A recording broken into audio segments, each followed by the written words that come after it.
বলে যাই কথাগুলো, একটু শুনেন। আমি কথাটা সব জায়গায় বলি, আল্লাহর কসম, যেদিন আমি হানজালার মৃত্যু আসবে, যেদিন আমি হানজালার মৃত্যু আসবে, হয়তো আমি কাপড়ের কাপড় পেঁচিয়ে শুয়ে থাকবো। কিছু মানুষ হয়তো বলবে তাড়াতাড়ি জানাজা পড়ান। আপনি আজকে অনেক বড় ব্যক্তিত্ব, আজকে আপনি কাপড়ের কাপড় পরে শুয়ে থাকবেন। যারা এক সময় আপনার আগে পরে চলতে চাইতো, যারা আপনার পাশে দাঁড়াতে চাইতো, যারা আপনার সাথে কথা বলতে চাইতো, যারা আপনার জন্য 10 মিনিট অপেক্ষা করত, তাকিয়ে দেখেন দুনিয়া কত স্বার্থপর। আজ তারা আপনাকে এখানে শুয়ে দিয়ে, যখন আপনার হাত আর ধরতে পারে না, যখন আপনার জাবান আর বলতে পারে না, যখন আপনার চোখ আর দেখতে পারে না, যখন আপনার পাও আর চলতে পারে না, তখন তারা আপনাকে শুয়ে রেখে কেউ বলছে তাড়াতাড়ি যেতে হবে। এটার থেকে সবক নাও দুনিয়ার মানুষ। তুমি যে দুনিয়ার পিছনে ভাগছো, এই দুনিয়ার আসমান তোমার নয়।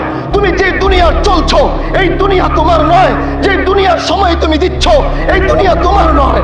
যদি তোমার হতো, আজকে বাবুল চেয়ারম্যানকে মানুষ ভালোবাসে, স্বীকৃতি দিয়েছে, তাকে ভালোবাসে, তাকে যেতে দিত না। তার সন্তান ধরে রাখতো, তার আত্মীয় স্বজন ধরে রাখতো, তার নেতৃবৃত্ত ধরে রাখতো, যেতে দিত না। তার মানে এটাই স্বীকৃত হয়ে গেল। আল্লাহ যদি কাউকে চায় নিয়ে যাবে, গোটা দুনিয়া মিলেও তাকে রাখতে পারবে না। ও দোস্ত আমার, আসো এই জানাজার থেকে শিক্ষা নাও। আসো এই জানাজায় 5টা মিনিট দাঁড়াও, সাদা কাপড়ের দিকে তাকাও। এখানে আজ বাবুল সাহেব শুয়ে রয়েছে, আজকে 5টা বাজে তোমার শোয়া লাগবে। জানাজা পড়ে বাসায় যেতে পারবো না, তার আগে এখানে শোয়া লাগবে। মৃত্যুর প্রস্তুতি জানো। আল্লাহ আমাদেরকে নিয়ে ওই জায়গায় যাওয়ার তৌফিক দান করুন। আল্লাহ তুমি মাফ করে দাও। দলে পরিচয় নয়, ব্যক্তিতে পরিচয়। দলে পরিচয় নয়, ব্যক্তিতে পরিচয়। নিজেকে আদর্শবান বানান, লোকে আপনাকে চাবে, লোকে আপনাকে ভালোবাসবে। আজকে যেভাবে বাবুল সাহেবকে ভালোবাসছে, আল্লাহ তুমি তাকে মাফ করে দাও। আল্লাহ তার কবরে আযাবকে মাফ করে দাও। আল্লাহ তাকে জান্নাতের আলা মাকাম নসিব করো।